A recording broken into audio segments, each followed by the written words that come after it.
AP Transco ఏర్పడి 20 సంవత్సరాలు పూర్తవుతుంది.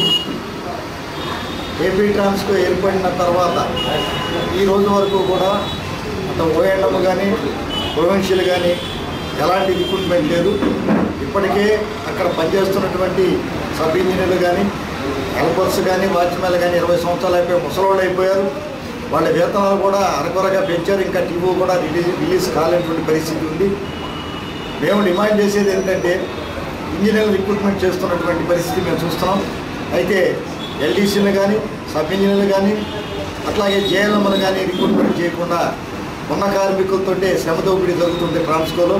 అందుకని వెంటనే ఇప్పుడు చేస్తున్నటువంటి పని అంతా కూడా గతంలో ఏడీలు ఏఈలు పనిచేస్తున్నటువంటి వాటిల్లో ఈరోజు షిఫ్ట్ ఆపరేటర్లుగా సబ్ ఇంజనీర్లు, అట్లాగే పర్మనెంట్ ఉద్యోగులు చేసే పనుల్లో హెల్పర్సు, అట్లాగే పర్మనెంట్ ఉద్యోగులు చేసే వాచ్మెన్ పోస్టుల్లో కూడా వాచ్మెన్లు చేస్తున్నటువంటి పరిస్థితి ట్రాన్స్కోలో ఉంది. దాదాపు రాష్ట్రంలో 6,000 మంది ట్రాన్స్కోలో పనిచేస్తున్నారు.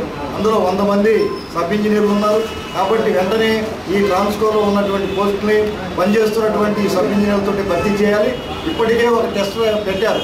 ఆ టెస్టులు ఏమైనా కూడా తెలియదు. సబ్ ఇంజనీర్ రిక్రూట్మెంట్ చేస్తున్నట్టు పెట్టారు, కానీ ఇప్పటి వరకు రిక్రూట్మెంట్ చేసిన ప్రక్రియ జరగల.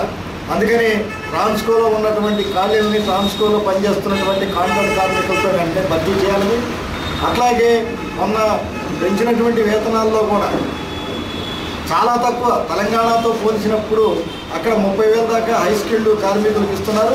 ఇక్కడ 22,000 తోటే సరిపెట్టుకోమని చెప్తున్నటువంటి పరిస్థితి ఉంది. మంత్రి గారు చెప్పేసి వెళ్ళిపోయారు.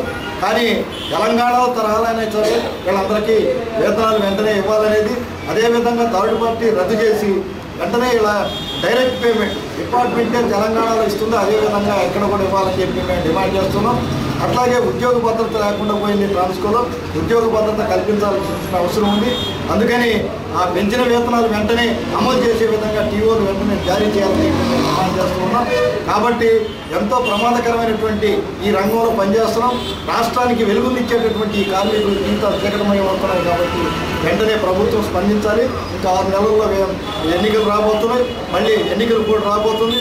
కాబట్టి ఏమైనా ఈ ప్రభుత్వం చేయగలిగితే 2-3 నెలల్లోనే ఈ కార్మికులకు న్యాయం చేయాలని చెప్పి మేము కోరుతూ ఉన్నాం. మళ్ళీ 3వ దశ పోరాటానికి కూడా కార్మికులు సిద్ధపడుతున్నారు. ఎందుకనంటే పర్మనెంట్ ఉద్యోగులకు వేతనాలు పెంచారు, కానీ అరకొరగా వాళ్ళకు కూడా తెలంగాణ తరహాలో వాళ్ళకు కూడా పెంచలేదు. అయినప్పటికీ కాంట్రాక్ట్ కార్మికుల వైపు చిన్న చూపు చూస్తుంది ఈ ప్రభుత్వం. వెంటనే ఈ కాంట్రాక్ట్ కార్మికులందరూ కూడా న్యాయం చేయాలని చెప్పి మేము